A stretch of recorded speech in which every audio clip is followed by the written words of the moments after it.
Hello, how y'all doing today? Well, today Kenneth Copeland and Mylon LaFavre are in the news as far as the prosperity gospel is concerned. It appears that during a Fort Worth meeting in Fort Worth, which I know Fort Worth, there's a big conference there, and Kenneth Copeland is speaking. He's talking about his Bentley watches, Brightly watches, and he was praising God because he had 36, and Mylon LaFavre, because he's very ill, wanted a healing from God, and so he gave Kenneth Copeland, in typical prosperity gospel, keeping it among the elite, his Bentley with a Brightly watch in it. That would be his 37th Brightly watch. Now, here's the problem. It is not that there is giving. It is that there is shiny objects placed before a body of Christ with a room full of very sick people, and he is thanking God. Kenneth Copeland is thanking Jesus for his 37th Brightly, and Mylon LaFavre died. Okay? To me, it is just, like I said before, with the Benny Hinn.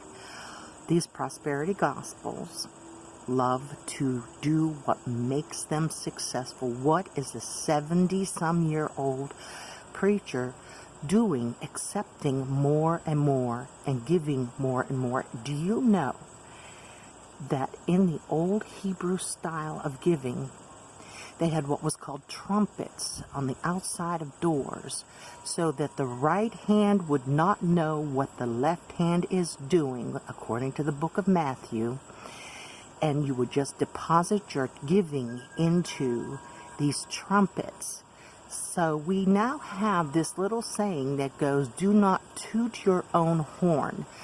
For Kenneth Copeland, for any of these prosperity gospel false teachers to stand up and say, "Hey, I gave this. This was given to me. I'm giving to you."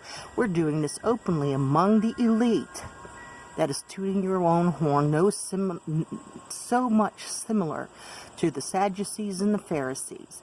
Now, yet, you can sit back and recognize that Jesus got political and he called them white sepulchres.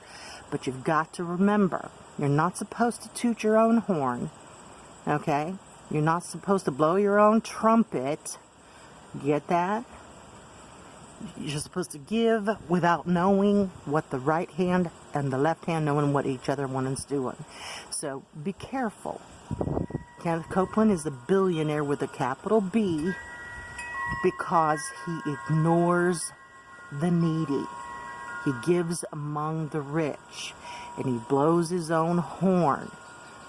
That's what Mylon LaFavre was first known for, was blowing his own horns. He was a musician. He started out as a simple musician. Now, if you look at it on the legalistic way, he gave his inheritance away. There's less taxation.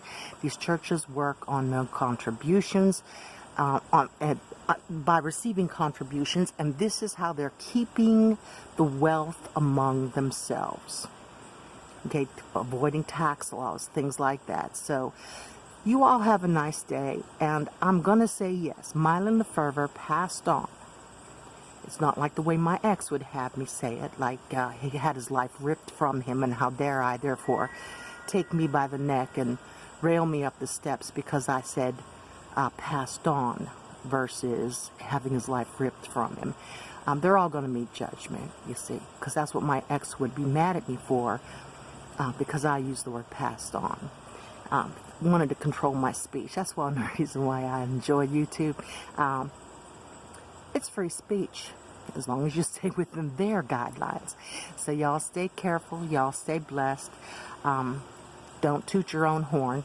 Prosperity Gospel's very good at tooting their horns, making their giving known, and making sure you give so you receive, And that's not the way. They got it twisted. They got it twisted. Y'all stay blessed. Bye-bye.